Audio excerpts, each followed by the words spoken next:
আসসালামু আলাইকুম রহমতুল্লাহ। কেমন আছেন সবাই? আশা করি সবাই ভালো আছেন। এই তো আলহামদুলিল্লাহ আমিও ভালো আছি। এই তো আমি এসির কাজ করতেছি আবুধাবিতে। এই তো আপনারা দেখতে পারতেছেন আমি পাইপগুলো টাইট দিলাম, এখন অয়েল লাগাইতেছি, এসি ওয়ারিংয়ের কাজ করতেছি আর কি।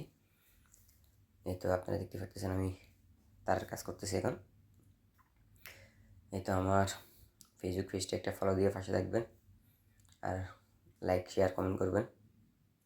এই তো আপনারা দেখতে পারতেছেন আমি কাজ করতেছি। এই তো আপনারা দেখতে থাকুন আমি কীভাবে কাজটা করি। আপনারা পুরো ভিডিওটা দেখবেন আশা করি।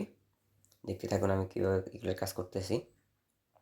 এই তো আমি এখন গ্যাস পাইপ লাগাবো, গ্যাসটা চেক করে দেখবো গ্যাস কম আছে কি না। যদি গ্যাস কম থাকে তাহলে গ্যাস দিব আর কি একটু, আর যদি গ্যাস কম না থাকে তাহলে তো আর দিতে হবে না। এটা আমি এখন গ্যাসের পাইপটা লাগাবো, আপনারা দেখতে থাকুন, পুরো ভিডিওটা দেখবেন আশা করি। 410 নম্বর গ্যাস, এখন আমি নজল নিতে আসি, নজলটা এখন পাইপে লাগাবো।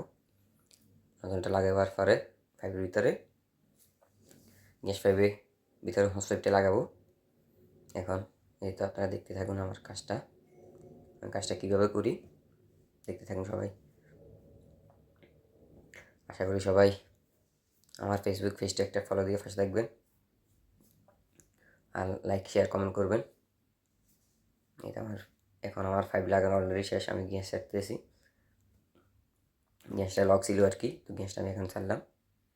এখন নাটটা সবগুলো টাইট দিয়ে দিব, ইয়ের পরে দিই। এই তো আপনারা দেখতে থাকুন পুরো ভিডিওটা কেমন হয়েছে।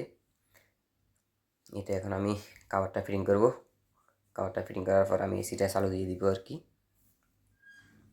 এই তো দেখতে থাকুন আপনারা সবাই, ভিডিওটা কেমন হয়েছে সবাই জানাবেন ভিডিওটা কেমন হয়েছে। আর সবাই দেখতে থাকুন, ফেসবুক পেজটা একটা ফলো দিয়ে পাশে থাকবেন, লাইক শেয়ার করতে ভুলবেন না। এই তো সবাই দেখুন অলরেডি আমার কাজটা কমপ্লিট হয়ে গেছে। এখন আমি কাভারটা লাগাবো, কাভারটা লাগানি শেষ হয়ে দিলে আমি গ্যাস পাইপ খুলে ফেলব। গ্যাস পাইপ খোলার পরে আমি এসিটা চালু দিয়ে দিব আর কি। সবাই ভালো থাকবেন, আল্লাহ হাফেজ।